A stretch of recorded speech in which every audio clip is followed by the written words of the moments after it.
Yes, ladies and gentlemen. Leo nataka kuambia kiatu yenye rais alipewa jana. Nataka kuambia mahali ilitoka.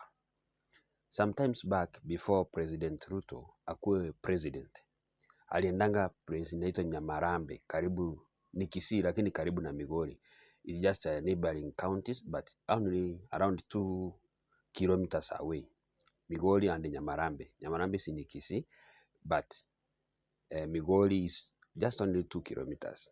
So Wakisii waliposikia president anaenda Migori, waliambia watu wa Migori kwamba sometime back Mr. President aliachanga kiatu Kisii.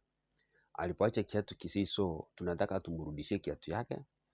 Kama nyinyi maneighbor, chukueni kiatu mumpelekee na mpewe na mmwambie asante sana.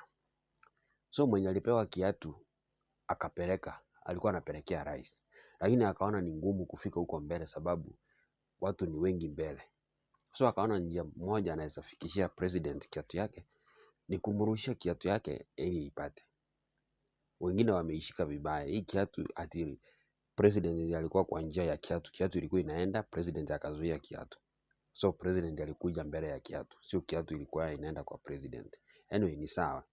President ndiye alizuia kiatu ilikuwa inaenda mbele. Na analalamika sana. Sijui mbona analalamika. Na kuna mwingine juzi alizuia risasi na alalamiki. Ametulia tu hapa BNB Yali. So muache kulalamika sana. Hiyo kiatu president amefikishiwa kiatu yake. So Wakisii tena hamuna deni na Mr. President hata kidogo.